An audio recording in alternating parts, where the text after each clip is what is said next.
I read this book called The Dip for 7 days straight, and what I discovered might actually save your JEE prep from total collapse. If you're feeling stuck, unmotivated, or even worse, or you are on the edge of quitting, this video is for you. So let's be honest, when you first started your JEE journey, you were on fire. You made timetables, solved questions, was topper's strategy, maybe even told your relatives, I'm going to IIT. But now, things are different. You are tired, your ranks are dropping, maybe you are behind in coaching, and you are asking yourself, is it even worth it anymore? In this book, The Dip, Seth Godin explains this exact moment. The dip is a long stretch between starting something and finally mastering it. Everyone goes through it, and most people quit in it. It's that scary, painful middle where your effort seems useless, your motivation is dead, and progress, it's basically invisible. Think of it like this.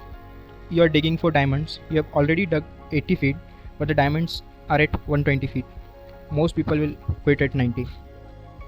Every year, lakhs of students face this dip during their JEE prep. Some give up, drop the dream, but those who survive it, they are the ones you see in IITs and NITs. You might have heard from many peoples. There were days I couldn't solve a single problem, but I told myself the dip isn't forever. Here is how to recognize if you are in the dip phase. Number 1.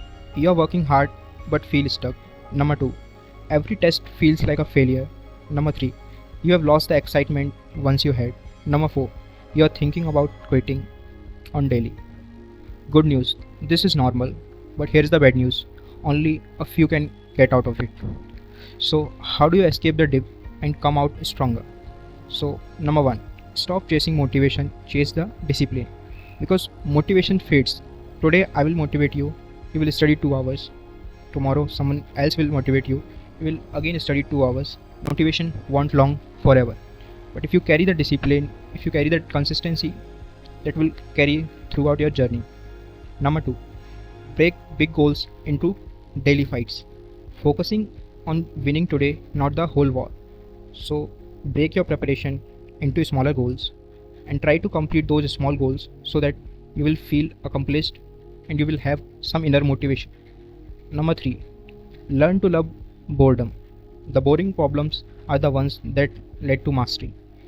If you're not able to solve something, that means if you're not able to solve some problem, and when you watch its solution, or when you try to approach it with different angles, then you got to know a lot of things, and that's what improve your knowledge.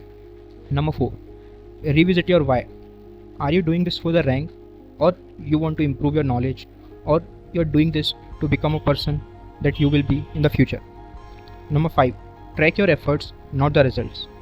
Most of us do a mistake, that is, we tend to judge ourselves by the marks we are getting. But instead of that, just use a calendar and see if you're consistent or not. If you're consistently studying, then you will definitely make out of it the dip. Number 6, build a support system. You should have friends, teachers, and even mentors like me. So your dip is not the end, it's a test that you have to pass just to reach your final goal. If I take some real example, let's say there is some valley. So in the dip part, you have to put extra effort. If you are traveling through your bike, then you have to put extra efforts in order to reach the top. Same with your journey.